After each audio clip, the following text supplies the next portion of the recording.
Hello good evening students, welcome back. अब जो हम चैप्टर बताने जा रहे हैं बहुत इंपॉर्टेंट टॉपिक है और सबसे ज़्यादा मार्क्स इसके हैं हमारे सीबीएसई में, और वो है पी ब्लॉक एलिमेंट्स। तो सबसे पहले तो हमें यही पता होना चाहिए कि what R P block elements. तो पहला ये व्हेन आई से कि पी ब्लॉक एलिमेंट्स स्टूडेंट, तो पहला क्वेश्चन ही ये है what R P block elements. देखो कि आपके पीरियोडिक टेबल में हमने ब्लॉक बनाए हुए हैं, कौन से? S block, P block, D block, F block. तो ये चार ब्लॉक्स में एलिमेंट्स हैं। अगर आप पूरा पीरियोडिक टेबल देखोगे, हैं या नहीं है, जल्दी बताओ। चार ब्लॉक्स हैं आपके पास, कौन कौन से? S, P, D and F. अब ये कैसे पता लगता है कि एस ब्लॉक एलिमेंट्स हैं, पी ब्लॉक एलिमेंट्स हैं, या डी ब्लॉक हैं, या एफ ब्लॉक एलिमेंट्स हैं? देखो, जब हम इलेक्ट्रॉन्स को फिल करते हैं स्टूडेंट, जब हम इलेक्ट्रॉनिक कॉन्फ़िगरेशन लिखते हैं, तो अगर वैलेंस इलेक्ट्रॉन, जो आउटर मोस्ट वैलेंस इलेक्ट्रॉन है हमारा, अगर उसमें पी सब शेल में, पी ऑर्बिटल में इलेक्ट्रॉन्स फिल हो रहे हैं, तो उसे क्या बोलते हैं? P block elements. तो P block elements are those elements students in which the electrons are being filled in the P subshell. तो यहां पर हम ये कह रहे हैं कि इनमें क्या है कि electrons are being filled in P subshell in the outermost shell, और उसी को क्या बोलते हैं? Valence shell. तो मतलब जो आपका वैलेंस शेल है स्टूडेंट, तो वैलेंस शेल में क्या हो रहा है कि जो इलेक्ट्रॉन्स है स्टूडेंट्स, वो पी सब शेल में जा रहे हैं, पी ऑर्बिटल्स में जा रहे हैं। जब हम इलेक्ट्रॉन फिल करेंगे तो पी, आप बताइए कि कितने पी ऑर्बिटल होते हैं स्टूडेंट? आपको पता है कि पी ऑर्बिटल्स कितने होते हैं, पी सब शेल्स कितने होते हैं? तो आपको पता है कि अगर मैं पी ऑर्बिटल लिखूं तो पी सब शेल कितने होते हैं स्टूडेंट? पी कितने ऑर्बिटल्स होते हैं? आपको पता है कि 3 पी ऑर्बिटल्स होते हैं। कितने होते हैं? 3। कौन कौन से? आपको पता है 3 पी ऑर्बिटल्स होते हैं। अगर मैं लिखूं पी एक्स, पी वाई और पी जेड, तो 3 ऑर्बिटल्स हैं हमारे। P, 2p x 2p y 2p z, या 3p x 3p y 3p z। तो आपके पास 3p ऑर्बिटल्स हैं, तो फिर कितने टोटल इलेक्ट्रॉन्स मैं डाल सकता हूँ पी ऑर्बिटल्स में स्टूडेंट? कितने इलेक्ट्रॉन डाल सकता हूँ? अगर मैं ये शो करूँ, देखो यहाँ पर ये मैं कह रहा हूँ मेरे पास 2, अगर मैं p ऑर्बिटल लिख दूँ, ये मेरे पास p ऑर्बिटल्स हैं स्टूडेंट, 3 है, px py और pz। अगर पहला इलेक्ट्रॉन p में गया, फिर कितना? फिर सेकंड गया, फिर थर्ड गया, फिर फोर्थ, और फिर 5, और फिर 6। That's all. तो टोटल कितने इलेक्ट्रॉन पी में आ सकते हैं स्टूडेंट्स? 6। कितने आ सकते हैं? 6। 6 से ऊपर कोई नहीं है। तो इसका मतलब जो पी ब्लॉक के एलिमेंट्स होंगे, उनमें कितने हमारे पास ग्रुप्स आने वाले हैं? 6 ग्रुप्स आने वाले हैं। ग्रुप कितने होंगे पी ब्लॉक में? कितने ग्रुप्स का बनेगा पी ब्लॉक एलिमेंट स्टूडेंट्स? यहाँ पर कितने आएंगे? तुम्हारे को 6 ग्रुप्स बनने वाले हैं। कितने बनने वाले हैं? 6 ग्रुप्स। तो 6 ग्रुप जो बन रहे हैं आपके पास, जो पीरियोडिक टेबल है स्टूडेंट, जो पीरियोडिक टेबल आपके पास है, राइट हैंड साइड के जो पीरियोडिक टेबल में एलिमेंट्स हैं वो पी ब्लॉक एलिमेंट्स हैं, और जो लेफ्ट हैंड साइड पे थे वो एस ब्लॉक थे। इनके बीच में जो एलिमेंट्स हैं वो डी ब्लॉक एलिमेंट्स थे। तो एस से हम पी की तरफ जाएंगे जब इलेक्ट्रॉन फिल होंगे।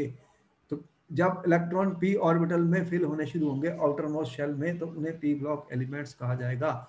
और हमारे फिर कौन से बनेंगे? देखो ग्रुप, अगर मैं ग्रुप 13 पर आऊंगा स्टूडेंट्स, ग्रुप 13, ग्रुप 14, फिर ग्रुप आएगा 15, फिर 16, फिर 17, 18। तो इस तरह से ये जो एलिमेंट्स बनेंगे ग्रुप वाइज, ये कौन से हैं? P block elements. तो ये सारे मेरे पी ब्लॉक एलिमेंट्स हैं स्टूडेंट्स। मैं क्या कहना चाहता हूं, देखो यहां पर ग्रुप 13 है, और ग्रुप 13 में क्या होगा स्टूडेंट? 13 माइनस 10 क्या होता है? 3। तो वैलेंस इलेक्ट्रॉन में कितने इलेक्ट्रॉन है? 3। इसके वैलेंस इलेक्ट्रॉन में 3 इलेक्ट्रॉन है, इसमें 4 है, इसमें 5 है, इसमें 6 है, इसमें 7 है, 8 है। अब होगा क्या? जैसे NH2 एन एन जो है हमारा वो प्रिंसिपल क्वांटम नंबर होता है, वो पीरियड नंबर होता है, वो पीरियड नंबर होता है, अभी हम दिखाएंगे आपको। अब यहाँ पर देखो एक इलेक्ट्रॉन आया पी में, फर्स्ट इलेक्ट्रॉन पी में आया तो ये ग्रुप 13 बन गया। 2 + 1 3 होता है और 3 + 10 क्या होता है 13। तो ये 13th ग्रुप में मैं जो बता रहा हूँ वो ये वाले एलिमेंट्स हैं जो बोरोन की फैमिली है, boron, aluminium, gallium, indium, thallium. वहां से हमारा पहला पी ब्लॉक एलिमेंट शुरू हो जाता है। और उसके बाद ग्रुप 14 में क्या होगा, जो वैलेंस इलेक्ट्रॉन होंगे, जो वैलेंस कॉन्फ़िगरेशन होगी स्टूडेंट आउटर मोस्ट शेल में। अब ये एक इलेक्ट्रॉन तो आ चुका पी में, तो यहाँ पर क्या होगा NS2 NP2, यहाँ पे 2 इलेक्ट्रॉन पी में आ गए। टोटल कितने इलेक्ट्रॉन है वैलेंस शेल में, 2 + 2 4, तो 10 + 4 कितना होता है 14। तो ये ग्रुप 14 बन गया। इसके अंदर वैलेंस शेल में 4 इलेक्ट्रॉन हैं, 2 S में और 2 P में। तो आउटर मोस्ट शेल कौन सा है, आउटर मोस्ट ऑर्बिटल कौन सा है P, outermost subshell कौन सा है P, उसमें इलेक्ट्रॉन फिल हो रहे हैं स्टूडेंट, इसीलिए इनको P ब्लॉक कहा जाता है। ग्रुप 15 में क्या होगा, NS2 एक इलेक्ट्रॉन और डाल दो तो ये क्या बन जाएगा NS2 NP3। ग्रुप 16 में एक इलेक्ट्रॉन मैंने इसमें और डाल दिया स्टूडेंट, ये क्या बन गया NS2 NP4। ये हो गए 6 + 10 16। और 17 ग्रुप में क्या हुआ NS2 NP5। ये हैलोजन फैमिली है, ये हमारी नाइट्रोजन फैमिली है, ये ऑक्सीजन फैमिली है स्टूडेंट। और ये लास्ट वाला जो मैं दिखा रहा हूँ इसके अंदर 5 के बाद क्या आ गया NS2 NP6। तो कुल मिला के कितने ग्रुप बने हैं 13 से लेके 18 तक, 1 2 3 4 5 6, इस तरह पी शेप शेल पूरा भर गया। अब दैट्स ऑल। तो ये सारे के सारे जो हमने बताए हैं स्टूडेंट ये पी ब्लॉक एलिमेंट्स, ये क्या है पी ब्लॉक एलिमेंट्स। तो सर जो आपने वैलेंस लास्ट में चीज करी वो एक बार वापस जो है बता दो। हमारी, हम जनरल कह सकते हैं, क्या कह सकते हैं स्टूडेंट्स, आप ये कह सकते हैं कि जो जनरल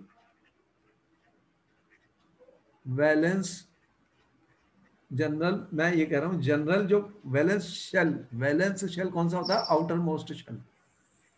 वैलेंस शेल कौन सा होता है outermost shell. General valence shell electronic configuration क्या बनी स्टूडेंट्स पी ब्लॉक एलिमेंट्स की। Excuse me sir. General valence shell electronic configuration जो हमारी बनी है स्टूडेंट्स पी ब्लॉक की क्या बनी, NS2 NP6 1 2 6। मतलब NS2 तो पूरा भरा हुआ है और 1 से 6 इलेक्ट्रॉन आने वाले हैं पी सब शेल में। तो इसीलिए 1 से 6, इसीलिए हमने कहा कि 6 ग्रुप बने हैं 13 से। ग्रुप 13 टू ग्रुप 18 सर होते हैं, टू ग्रुप 18 नंबर हमारे जो पीरियोडिक टेबल में स्टूडेंट वो पी ब्लॉक के एलिमेंट्स हैं। कौन से हैं पी ब्लॉक के एलिमेंट्स हैं।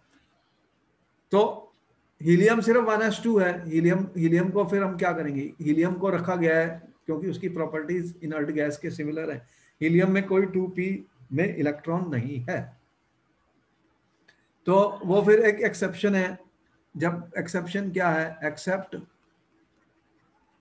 हीलियम। हीलियम को भी हमने कहाँ रखा था लास्ट ग्रुप में, ग्रुप 18 में, लेकिन helium has only 1s2। Helium के पास p ऑर्बिटल नहीं होता क्योंकि 2 ही इलेक्ट्रॉन ही होते हैं। 2 इलेक्ट्रॉन है तो क्या बनेगा 1s2 बस, इसमें कोई भी इलेक्ट्रॉन p में नहीं गया। लेकिन उसको अभी हमने ग्रुप मतलब इनर्ट गैस के साथ रखा हुआ है जो ग्रुप 18 है। तो इंटरेस्टिंग बात क्या है, जो पी ब्लॉक की एलिमेंट्स हैं उनकी प्रॉपर्टी जो होती हैं स्टूडेंट्स वो किस चीज़ों पे डिपेंड करेंगी, एटॉमिक साइज पे डिपेंड करेंगी, आयनाइजेशन पे डिपेंड करेंगी, और उनकी इलेक्ट्रॉन एफिनिटी पे डिपेंड करेंगी, उनकी इलेक्ट्रॉन नेगेटिविटी पे डिपेंड करेंगी। ये सारी चीज़ें हम स्टडी करेंगे इस चैप्टर में। तो ये बहुत इंपॉर्टेंट चैप्टर है और इसके अंदर सबसे ज़्यादा क्वेश्चन यहीं से बनने वाले हैं स्टूडेंट्स। इसको जो भी मैंने कहा है नोट करते जाओ, सारी चीजें नोट करते जाओ, ये बहुत काम आएंगी, सब नोट कर लो। सर तो ये सब आपने नोट कर लिया स्टूडेंट्स, नोट कर लिया। हमारे कोर्स में जो है वो ग्रुप 15 एलिमेंट से स्टार्ट होगा। 11th में हमने ग्रुप 13 और 14 किए थे, हमारा जो 12th में है that will start from group 15। तो हमने क्या स्टडी करना है, ग्रुप 15 एलिमेंट्स। तो मैं आगे चलता हूं, आपने नोट कर लिया होगा, आगे चलता हूं स्टूडेंट्स। सर अब देखो मैं आया, कहाँ पर आया मैं, I am coming to students group 15 elements, ये हमारे कोर्स में है, इनमें क्वेश्चन आने वाले हैं। आप ग्रुप 15 एलिमेंट्स अगर आप पीरियोडिक टेबल में देखेंगे तो वो कौन कौन से ग्रुप 15 एलिमेंट्स हैं? Nitrogen, phosphorus, arsenic, antimony, bismuth. तो ये हमारे कोर्स में जो है, हेलो,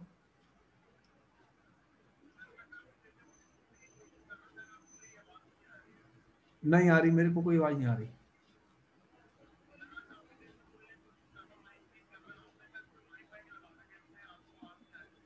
मेरे पास कोई माइक नहीं है, मेरा नॉर्मल है बिल्कुल। तुम्हारे कुछ है? मेरे पास कुछ भी नहीं है ऐसा, मेरा नॉर्मल है, बिल्कुल सही चल रहा।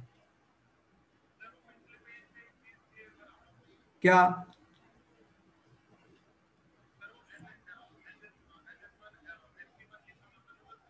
अभी अभी अभी मैं यहाँ दोबारा से दिखा रहा हूँ इसमें। अभी अब इसको आगे देखो, वो तुम्हें रिकॉर्डेड वीडियो में मिल जाएगी। अभी आगे दिखा रहा हूँ, देख लो, वो अभी आ रहा है, उसी में दोबारा आ रहा है।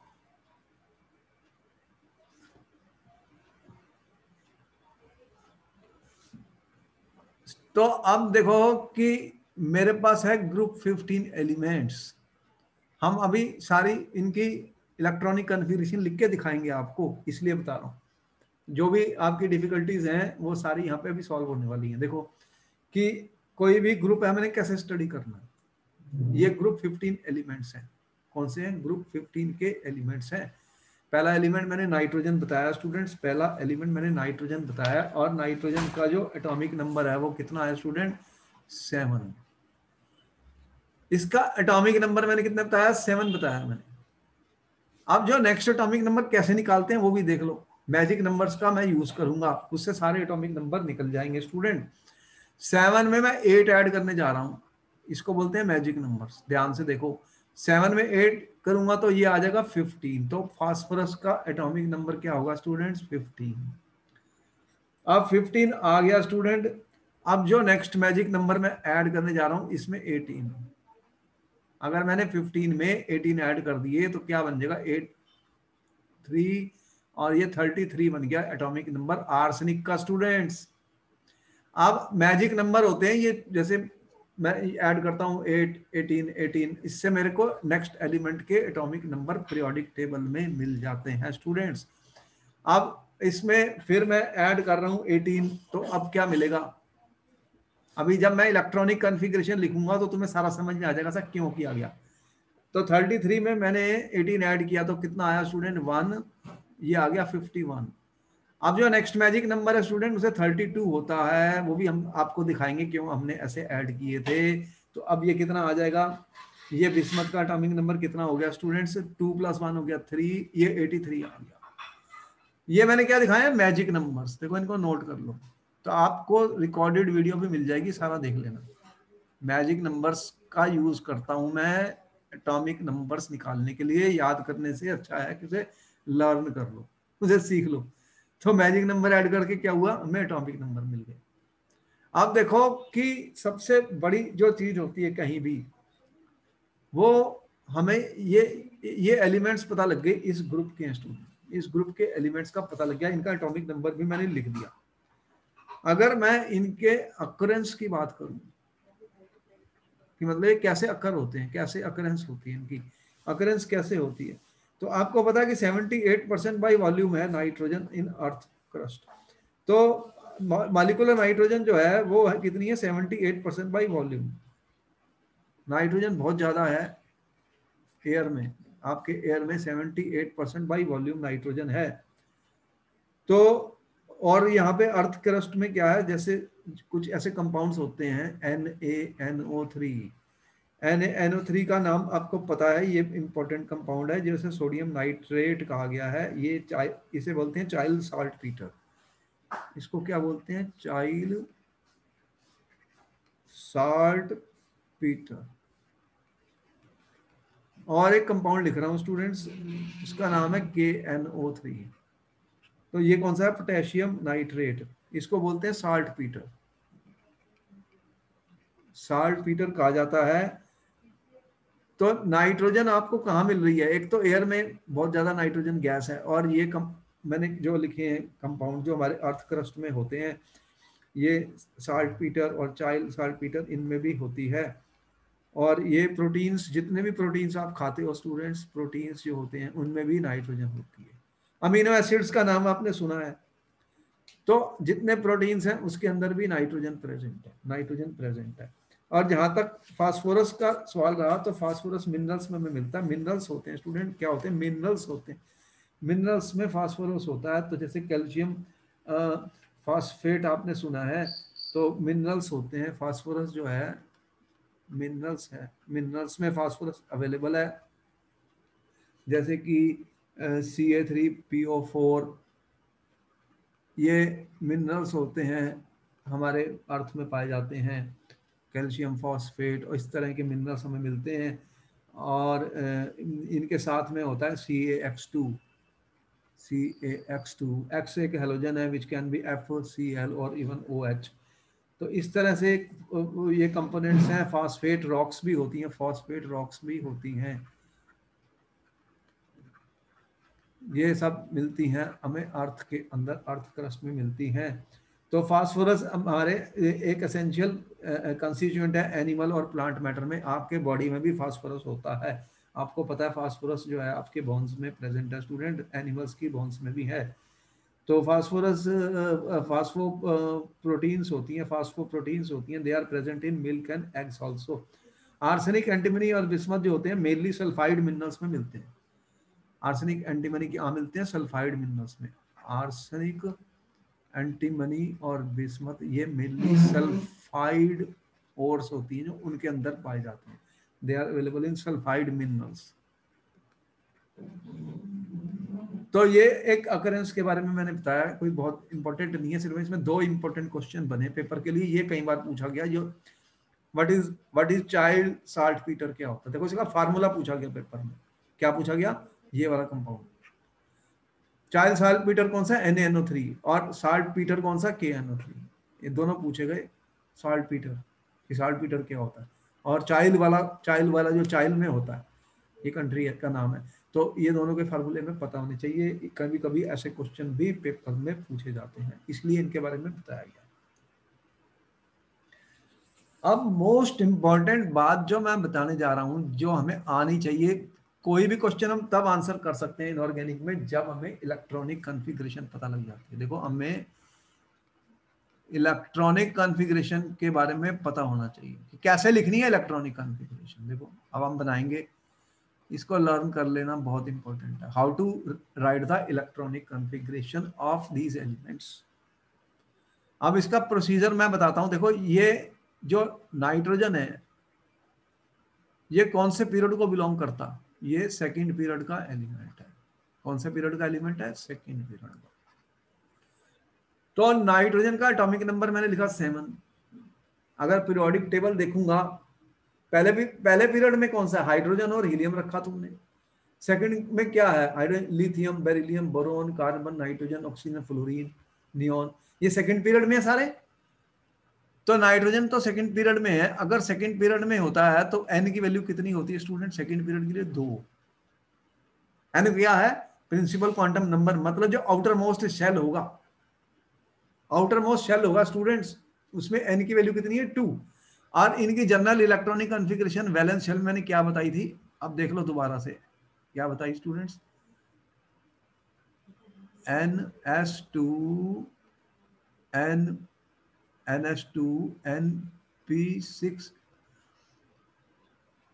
कितने इलेक्ट्रॉन है? ये ग्रुप 15 है, ग्रुप 15 है। तो 15 का मतलब कितना हुआ? 2 + 3। इनकी जो वैलेंस शेल, जो जनरल इलेक्ट्रॉनिक कॉन्फ़िगरेशन, आप समझो NS2NP3 है। NS2NP3 का मतलब क्या है? N क्या है? पीरियड नंबर है, पीरियड नंबर है। जैसे नाइट्रोजन की अगर मैं इलेक्ट्रॉनिक कॉन्फ़िगरेशन लिखूं तो क्या बनेगी स्टूडेंट? 7 एटॉमिक नंबर है। क्या बनेगी? 1s2 2s2 2p, कितने हो गए? 4, और 3 इलेक्ट्रॉन बचे।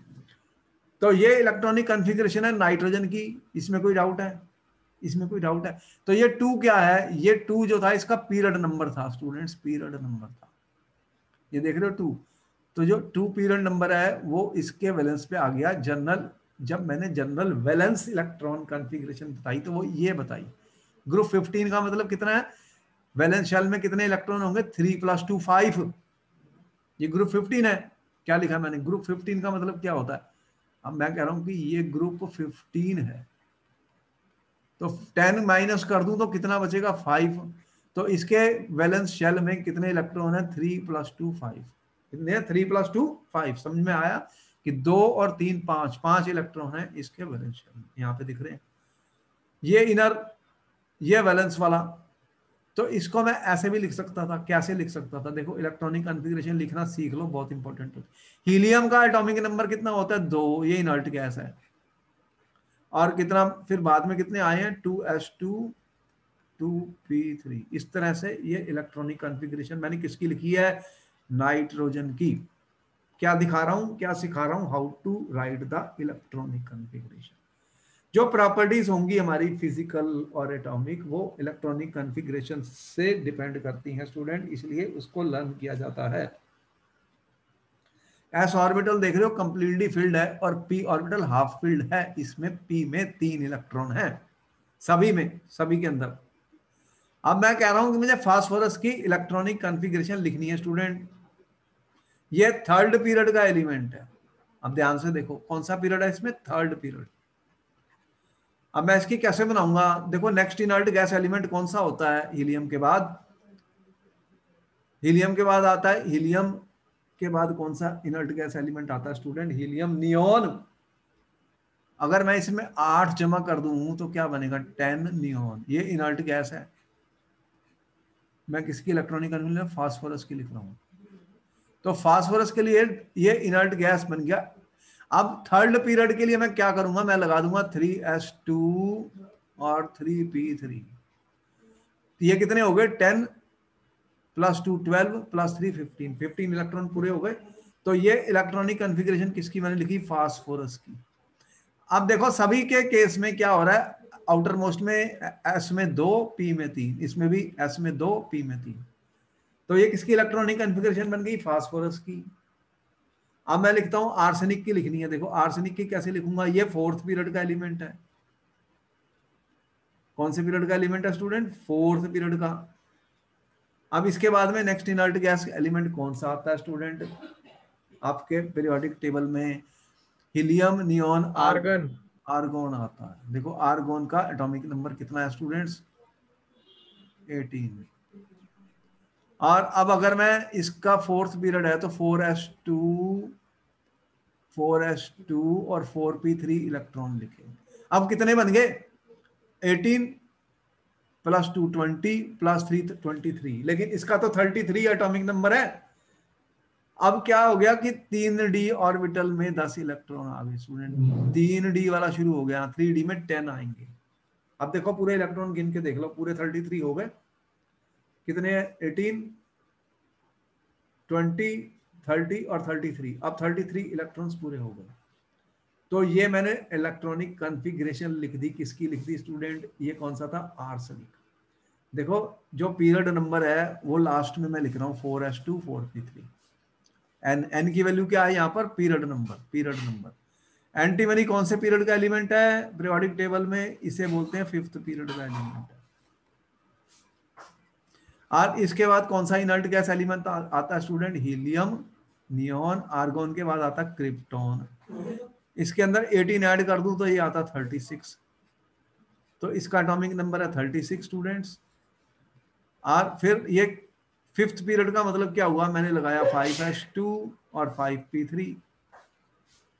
अब कितने इलेक्ट्रॉन बचे हैं, देखो कितने बचे हैं स्टूडेंट्स, ये 36 2 38 38 और 3 41, लेकिन यहाँ 51 है। तो अभी इसके अंदर 4d रहेगा, 4d ऑर्बिटल आ गया स्टूडेंट। 10 इलेक्ट्रॉन आते हैं डी में। आपको पता है एस में 2 इलेक्ट्रॉन आते हैं, पी में मैक्सिमम 6 होते हैं, डी में 10 होते हैं, और एफ में कितने होते हैं, 14।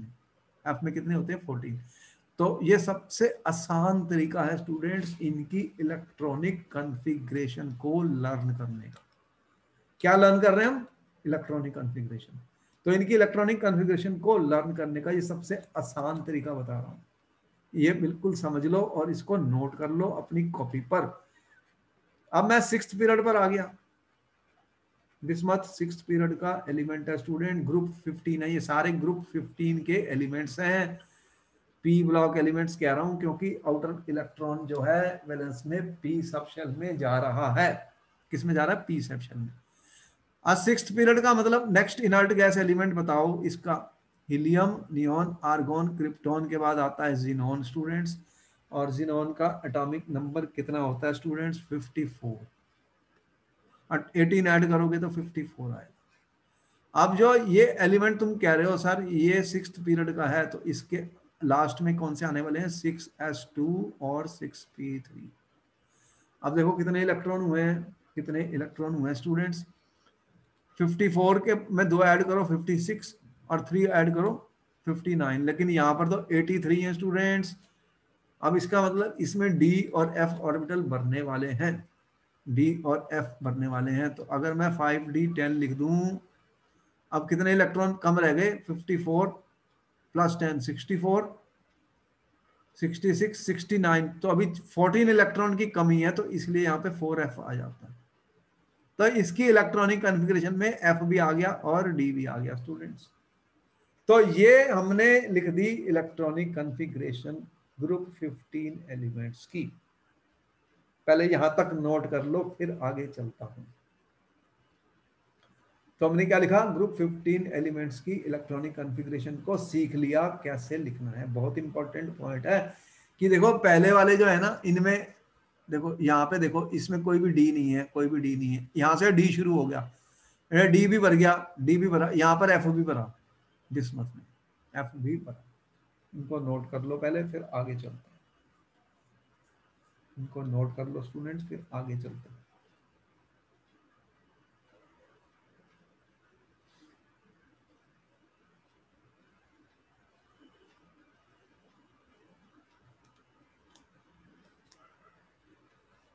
अब देखो कि ये जो नाइट्रोजन और फास्फोरस है स्टूडेंट, ये नॉन मेटल हैं, दे आर नॉन मेटल्स। और आर्सेनिक और एंटीमनी जो है स्टूडेंट्स,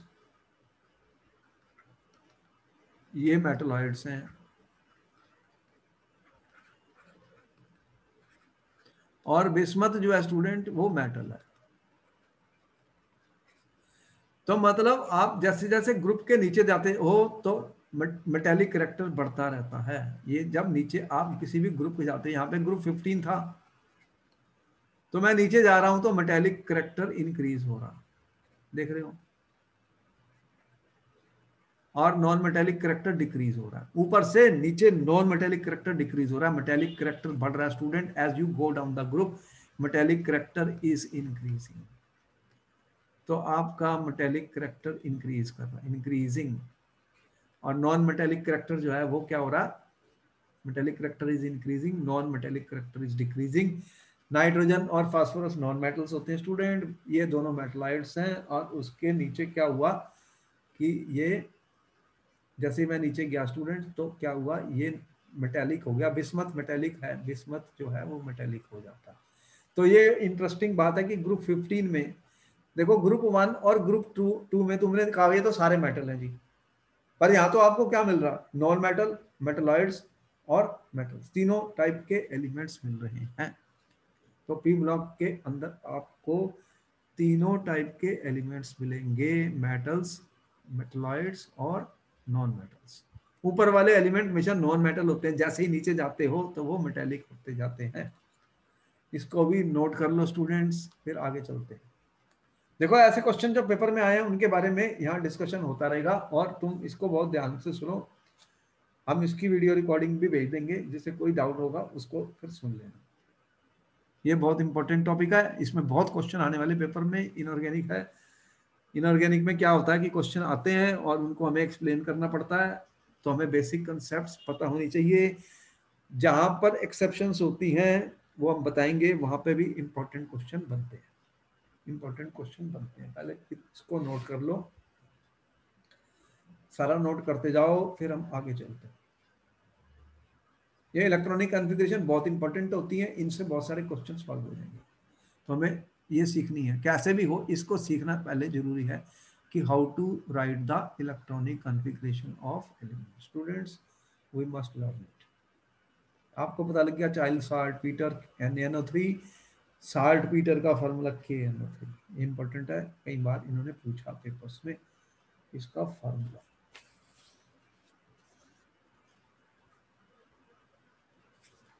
अब एक और चीज देख लो, इनकी इलेक्ट्रॉनिक कॉन्फ़िगरेशन इंपॉर्टेंट है। क्या इंपॉर्टेंट है इलेक्ट्रॉनिक कॉन्फ़िगरेशन में? What is important the electronic configuration? जो वैलेंस शेल की इलेक्ट्रॉनिक कॉन्फ़िगरेशन है, अगर मैं स्टूडेंट्स वैलेंस शेल की इलेक्ट्रॉनिक कॉन्फ़िगरेशन की बात कर रहा हूं, तो इसमें क्या दिख रहा है? देखो NS2NP3 का मतलब क्या हुआ स्टूडेंट? ये कंप्लीटली फिल्ड है और इसे ये हाफ फिल्ड है। ये क्या है? Half filled. और ये कंप्लीटली फिल्ड है स्टूडेंट, कौन सा? NS। तो ऐसे केस में क्या होता है? अब ये एलिमेंट्स को एक्स्ट्रा स्टेबिलिटी देगा, ठीक है? तो इनकी जो इलेक्ट्रॉनिक कॉन्फ़िगरेशन है ये एक्स्ट्रा स्टेबल है। इसे क्या बोलते हैं? Extra stable. It is extra stable students. Why? because s orbital is completely filled and p orbital is half filled। इसके कारण इनकी इलेक्ट्रॉनिक कॉन्फ़िगरेशन जो है वो एक्स्ट्रा स्टेबल है स्टूडेंट। ये पॉइंट इंपॉर्टेंट है, इसे नोट किया जाए, एक्स्ट्रा स्टेबल है। उसके क्या रिजल्ट होंगे वो हम देखेंगे, इनकी प्रॉपर्टीज में पता लग जाएगा।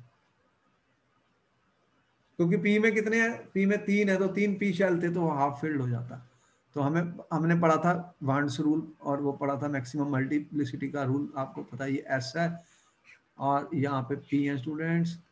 तो ये पूरा भरा हुआ है, ये कंप्लीटली फिल्ड है, ये हाफ फिल्ड है। देख रहे हो ना, हाफ फिल्ड। आपको पता है कि कंप्लीटली फिल्ड और half filled orbitals are more stable students, ये ज्यादा स्टेबल होते हैं एनर्जी वाइज। तो इनकी एक्स्ट्रा स्टेबिलिटी है किस चीज की? इलेक्ट्रॉनिक कॉन्फ़िगरेशन वैलेंस शेल की। तो valence shell of this electron has got extra stability. तो यहां तक समझ में आई स्टोरी? तो मैं आगे चलूंगा, तो मैं आगे चल रहा हूं, पहले इसको नोट कर लो। हर चीज को नोट करना है स्टूडेंट्स, हर चीज को नोट करना बहुत जरूरी है।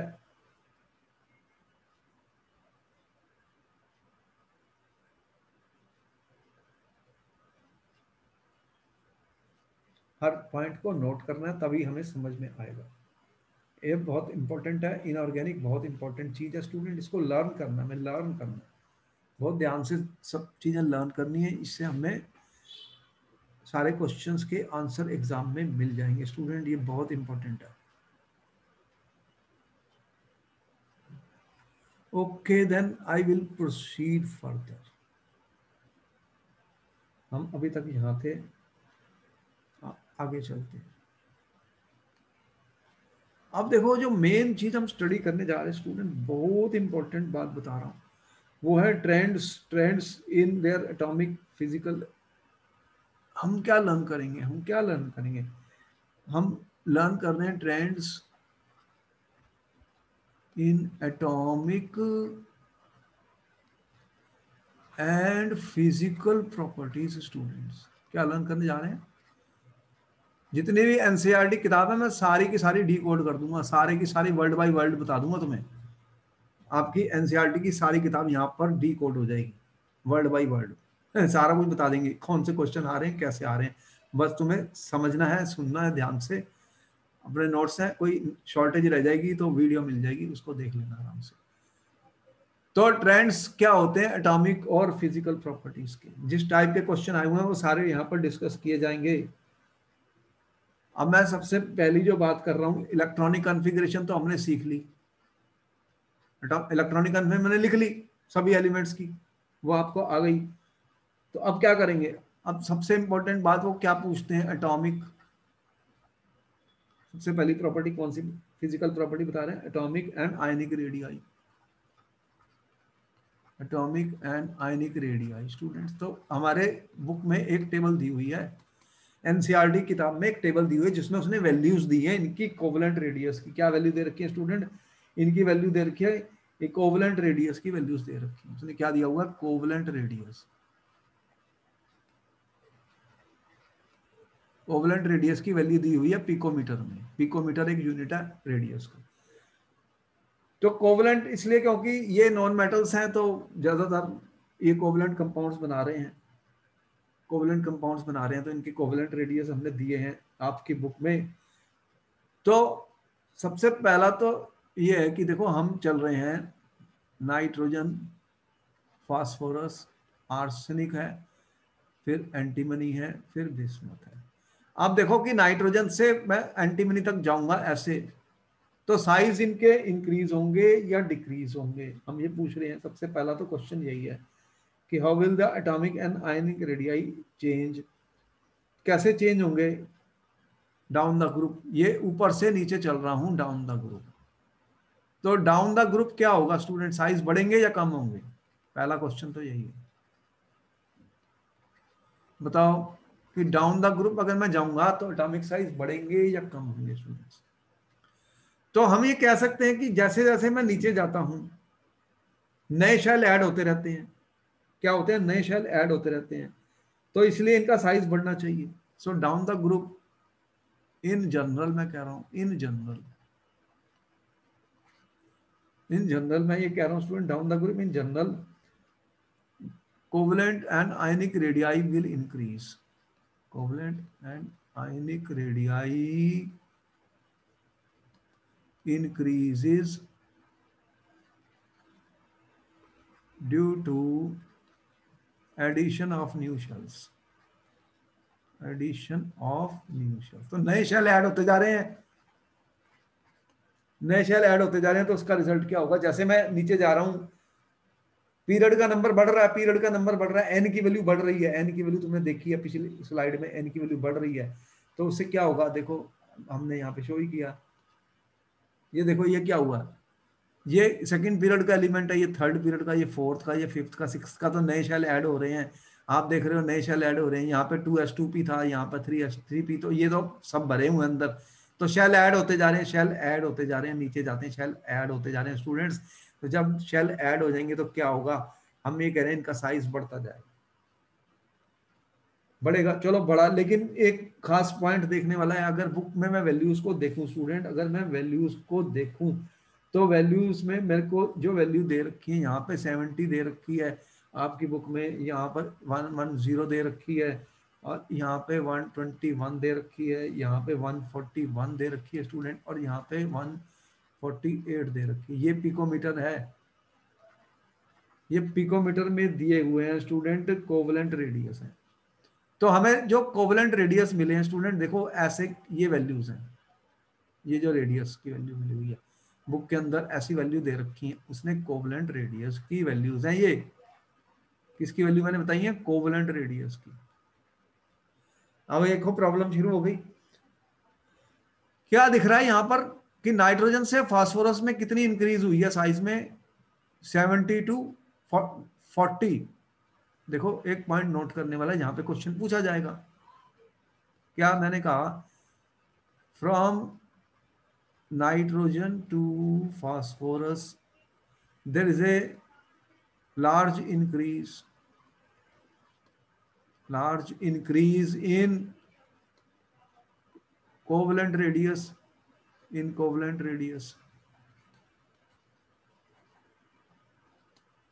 covalent radius। लेकिन यहां पे नीचे देखो सिर्फ बहुत कम इंक्रीज हुई है, but as you move from antimony to bismuth, but students, as we move from arsenic to antimony and antimony to bismuth, there is a small increase in covalent radius। अब ये क्वेश्चन बन गया, paper में question बन गया student, important question बन गया, इसको एक्सप्लेन करना। अब इसको एक्सप्लेन करना ऐसा क्यों हो रहा है, what is the reason student? ये बहुत इंपॉर्टेंट क्वेश्चन है, बहुत इंपॉर्टेंट क्वेश्चन है। कि नाइट्रोजन से फास्फोरस पे देखो 70 to 110, यहाँ पे 70 था, यहाँ पे 110 हो गया, 40 का इंक्रीज हुआ है। ये गैप देख रहे हो, 110 माइनस 70 कितना है, 40 का इंक्रीज हुआ है, 40 पिकोमीटर का। और यहाँ पर देख रहे हो सिर्फ एंटीमनी टू बिस्मथ, ये 141 और ये 148, कितना इंक्रीज है, 148 माइनस 141, सिर्फ 7 का इंक्रीज हुआ है स्टूडेंट, देख रहे हो। यहाँ पे कितना हुआ है, 40 का। अब इसका रीजन बताना है, बहुत इंपॉर्टेंट क्वेश्चन बन गया पेपर के लिए। व्हाट इज द रीजन कि यहाँ पे इतना लार्ज इंक्रीज है, इतना यहाँ पे कम होता है। जैसे जैसे हम नीचे जा रहे हैं स्टूडेंट्स, जो इंक्रीज होती है वो साइज में कम होती जा रही है, कम होती जा रही है। ये क्वेश्चन आएगा पेपर में, आ चुका है, बहुत इंपॉर्टेंट है। अब इसको आंसर करना है हमें। इनऑर्गेनिक केमिस्ट्री में यही होता है स्टूडेंट कि कोई भी ट्रेंड है फिजिकल का या इनऑर्गेनिक का, या कोई भी ट्रेंड है, प्रॉपर्टी का ट्रेंड है, साइज का, आयनाइजेशन एंथैल्पी का, इलेक्ट्रॉन एफिनिटी का, इलेक्ट्रॉन, उसको एक्सप्लेन करना है। उसको अगर हमने सही एक्सप्लेन कर दिया तो हमें नंबर मिल जाएगा। हमें समझ में आना चाहिए तभी तो एक्सप्लेन करेंगे, अगर समझ में नहीं आया तो क्या एक्सप्लेनेशन करेंगे। देखो इसका आंसर उनकी इलेक्ट्रॉनिक कॉन्फ़िगरेशन में है। क्या है, देखो अभी हमने तुम्हें दिखाया, क्या दिखाया, देखो इसकी इलेक्ट्रॉनिक कॉन्फ़िगरेशन में कोई भी डी ऑर्बिटल नहीं है, दिख रहा कोई डी नहीं। यहां पर क्या हुआ, डी शुरू हो गया, यहां पे क्या हुआ, डी शुरू हो गया, और यहां पे एफ भी आ गया। तो इसे क्या हम बोलते हैं, इसे कहते हैं due to the presence of completely filled d and f orbitals in heavier member. Students मैं क्या लिख रहा हूं, ध्यान से सुनना। Due to presence of completely filled, due to presence of completely filled d and f orbitals in heavier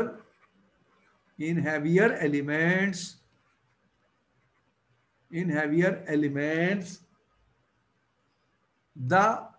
there is a, what is observed, there is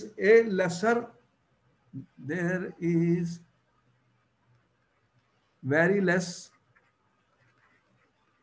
increase in covalent और आयनिक radii, covalent और आयनिक radii. तो मैं आयनिक की जरूरत नहीं मुझे पड़ी, अभी मैं कोवलेंट रेडियस लिख रहा हूँ, ठीक है। There is a very less increase in covalent radius in heavier elements. ऐसा क्यों हुआ, this is due to poor shielding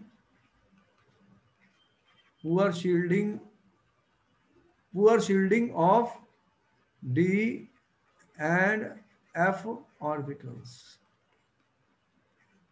shielding effect आ गया। ये शील्डिंग इफेक्ट क्या है, ये इंपॉर्टेंट है, मैंने यहाँ पे एक वर्ड यूज किया है, शील्डिंग। इसको समझना, देखो यहीं पे क्वेश्चन है, ये बहुत इंपॉर्टेंट बात है। शील्डिंग क्या होती है भाई, शील्डिंग क्या होती है, तुम्हें इसका पता होना चाहिए स्टूडेंट, व्हाट इज शील्डिंग। अब क्वेश्चन तुम ये पूछोगे मेरे से, what is shielding effect, what is shielding effect, ये क्या होता है स्टूडेंट। हर बार तो मैं यूज करूंगा, हर ग्रुप में मैं यूज करूंगा। देखो न्यूक्लियस है और आउटर मोस्ट में इलेक्ट्रॉन्स हैं, आउटर मोस्ट में इलेक्ट्रॉन्स हैं। जो इनर वाले इलेक्ट्रॉन्स होते हैं, वो क्या करते हैं, शील्ड कर देते हैं न्यूक्लियर चार्ज को। न्यूक्लियर चार्ज जो फील करता है आउटर मोस्ट इलेक्ट्रॉन, जो nuclear charge outer most electron feel करता है, एक्सपीरियंस करता है, वो कम हो जाता है due to the shielding effect. जो इनर वाले इलेक्ट्रॉन्स होते हैं स्टूडेंट, वो शील्ड कर देते हैं, तो न्यूक्लियस की अट्रैक्टिव फोर्स जो आउटर मोस्ट शेल के लिए होती है वो कम हो जाती है। क्या हो जाती है, कम हो जाती है। लेकिन होता क्या है कि सबसे ज्यादा जो शील्ड करता है वो एस ऑर्बिटल होता है, उससे कम पी और उससे कम डी और फिर उससे कम वी। तो जो डी और एफ ऑर्बिटल्स होते हैं उनकी शील्डिंग बहुत पुअर होती है स्टूडेंट, क्योंकि उनका साइज लार्ज होता है और डिफ्यूज होता है। हम ये कह रहे हैं क्या कह रहे हैं, इसका आंसर हम क्या कर रहे हैं, जो डी और एफ ऑर्बिटल्स होते हैं स्टूडेंट्स,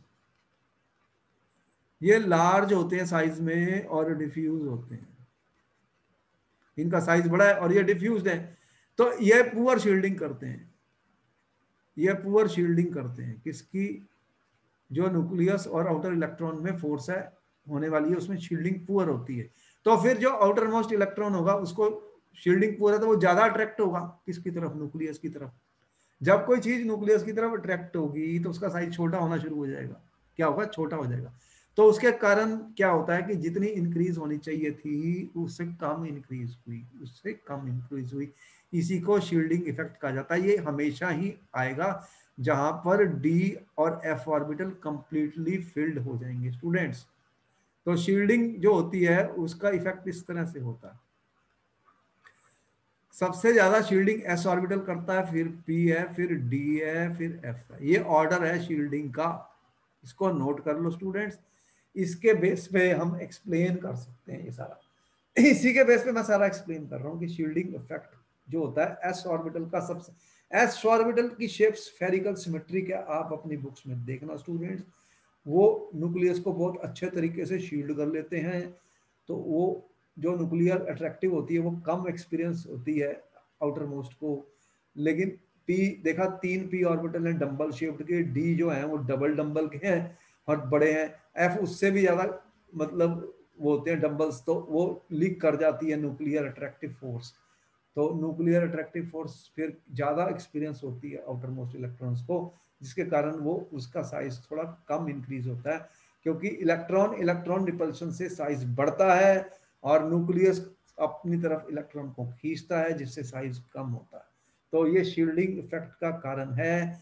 जब कहीं भी कंप्लीटली फिल्ड डी और कंप्लीटली फिल्ड एफ ऑर्बिटल्स बढ़ जाएंगे स्टूडेंट तो उनकी शील्डिंग पुअर होगी, तो साइज में कम इंक्रीज होगी। इस पॉइंट को नोट कर लो, ये एक इंपॉर्टेंट फैक्टर है और इसके कारण इसके और भी कंसिक्वेंस और रिजल्ट्स होंगे जो हम आपको बताएंगे। इसलिए जो साइज इंक्रीज हुआ नीचे कम हुआ स्टूडेंट्स, नीचे साइज इंक्रीज कम हुआ, क्या हुआ, नीचे साइज इंक्रीज कम हुआ। तो ये बहुत इंपॉर्टेंट इफेक्ट है, इसे डी इफेक्ट भी कहा जाता है, उसे एफ इफेक्ट, एफ को लेंथनाइड कॉन्ट्रैक्शन भी कहा जाता है, जो हम आगे भी पढ़ेंगे ट्रांजिशन एलिमेंट्स जब आएंगे तो उसमें ये बहुत इंपॉर्टेंट है, उसमें हम पढ़ेंगे लेंथनाइड इफेक्ट। क्या होता है कि साइज में कॉन्ट्रैक्शन हो जाती है due to poor shielding of d and f orbitals. D और एफ के जो सबशेल होते हैं स्टूडेंट्स उनकी शील्डिंग सबसे कम होती है, एफ की सबसे ही कम होती है क्योंकि वो बहुत डिफ्यूज्ड होते हैं और लार्ज इन साइज होते हैं। तो ये नोट कर लो पॉइंट्स,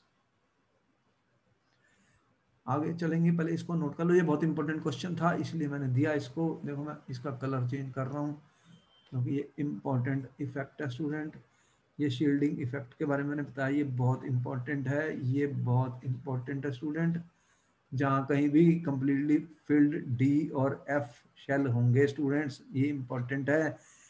तो हैवियर एलिमेंट्स में जो कोवेलेंट रेडियस है वो लेस इंक्रीज हुआ है डाउन तक ग्रुप, बहुत इंपॉर्टेंट क्वेश्चन है। यहाँ पर वैल्यूज भी दिखाई गई हैं 70 to 110, यहाँ पे देखिए 40 का इंक्रीज हुआ है और यहाँ 141 to 148 सिर्फ 7 का इंक्रीज हुआ है। तो ये इंपॉर्टेंट क्वेश्चन है, इसको रेड पेन से मार्क किया, तुम भी मार्क कर लो स्टूडेंट्स, ऐसे क्वेश्चन पेपर में पूछे जाते हैं, ऑप्शन में पूछे जाते हैं। तो ये जो मैंने एक्सप्लेन किया ये शील्डिंग इफेक्ट के ऊपर मैंने एक्सप्लेन किया स्टूडेंट, इसको नोट कर लो, नोट कर लो, this is a very very important question. ये ऐसे क्वेश्चन आने ही है, शील्डिंग इफेक्ट बहुत इंपॉर्टेंट इफेक्ट है जिसके कारण उन प्रॉपर्टीज में कुछ डिफरेंस आएंगे जो हम स्टडी करेंगे। एक इनर्ट पेयर इफेक्ट भी बताएंगे, वो इसी के कारण होगा, इसी के कारण होगा, तो इसको नोट कर लो।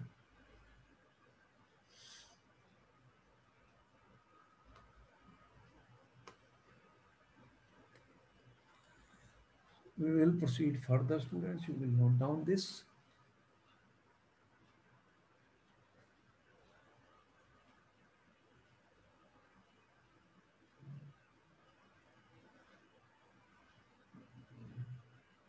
अब मैं एक और प्रॉपर्टी बता दूं जो बहुत इंपॉर्टेंट है, जिसका बहुत यूज होता है स्टूडेंट, उसकी बात कर रहा हूं, आयोनाइजेशन एंथैल्पी।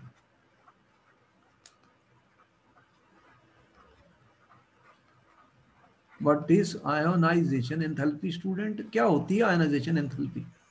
देखो, energy required to remove the electron from the outermost valence shell. First ionization energy हो गई। अगर मैं एक इलेक्ट्रॉन रिमूव कर दूं तो कितनी एनर्जी की जरूरत पड़ेगी स्टूडेंट? तो आयनाइजेशन एंथैल्पी क्या होगी इन जनरल? जनरल में क्या होगा कि आयनाइजेशन एंथैल्पी क्या होती है? Energy required to remove an electron from a neutral gaseous atom. तो हम ये कह रहे हैं कि energy required to remove an electron from neutral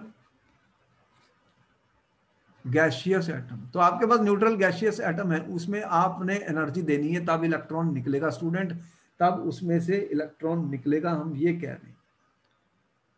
तो कोई भी एलिमेंट है, आपके पास एलिमेंट ई है, जैसे नाइट्रोजन है, तो आपने क्या किया, ये गैसियस एटम है, तो इसमें से आपने एनर्जी निकाली है स्टूडेंट।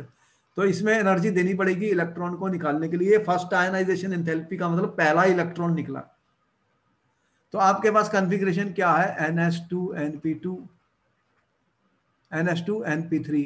इसमें से एक इलेक्ट्रॉन निकालूंगा तो एक इलेक्ट्रॉन पहले जाएगा, तो वो जब बाहर निकालूंगा तो मुझे एनर्जी देनी पड़ेगी स्टूडेंट, देनी पड़ेगी इलेक्ट्रॉन को निकालने के लिए।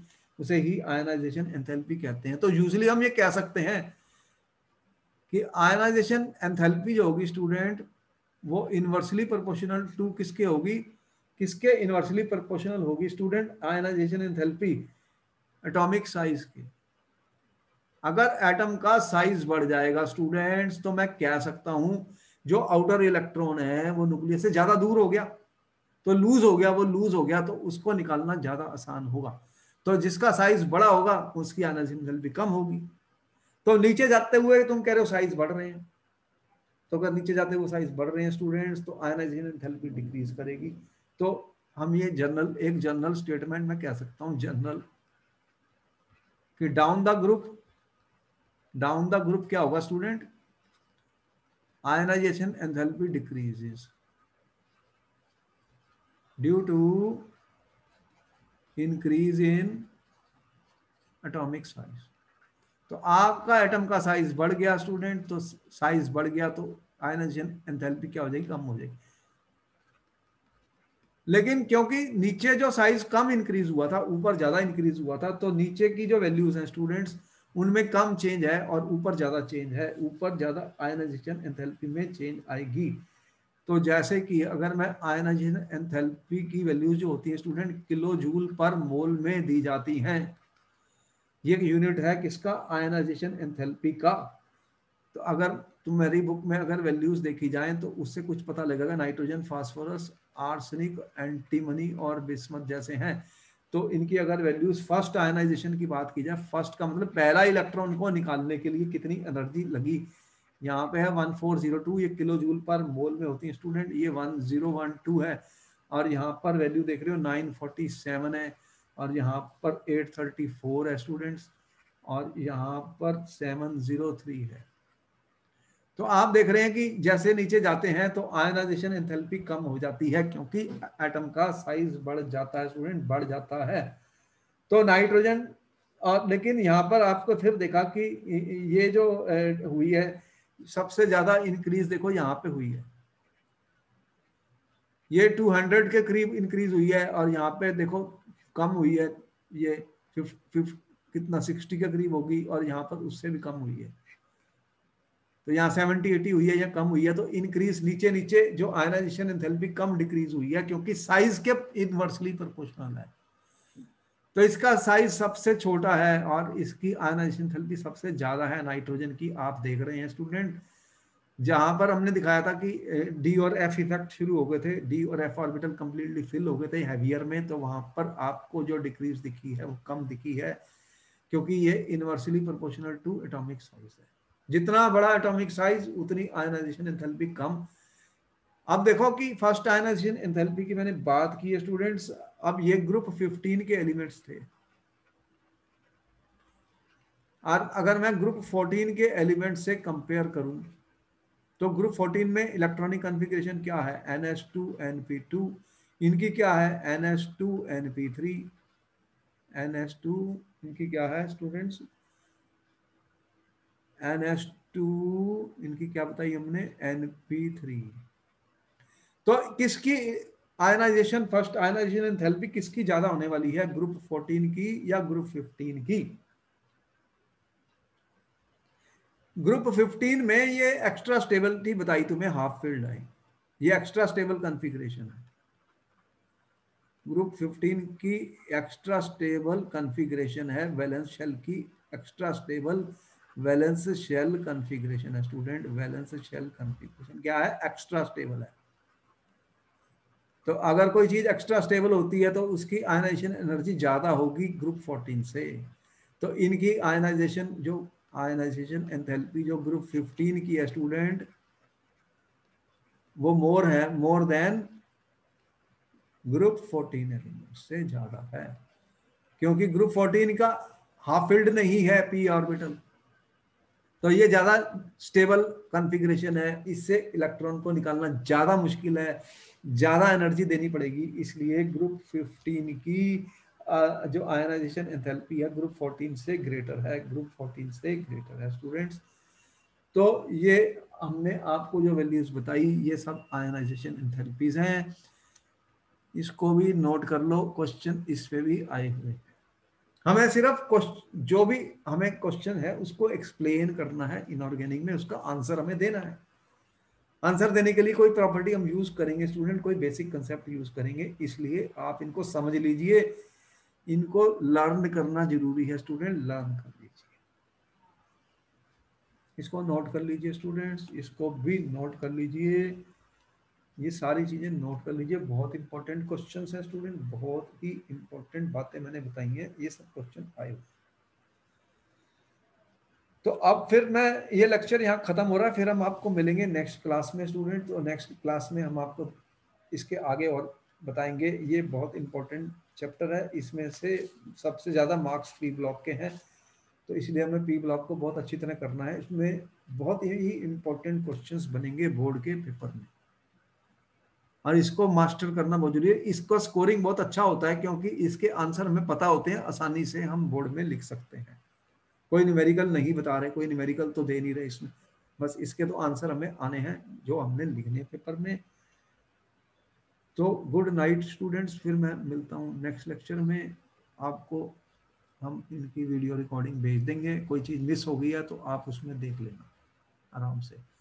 मैंने बहुत इंपॉर्टेंट क्वेश्चन और बातें डिस्कस की, जैसे स्क्रीनिंग इफेक्ट होता है वो, उस पर बहुत क्वेश्चन आते हैं पेपर में, और हमें हर बात को समझना, समझ के इनको बस छोटे छोटे आंसर लिखने हैं पेपर में, बड़े आंसर नहीं लिखने।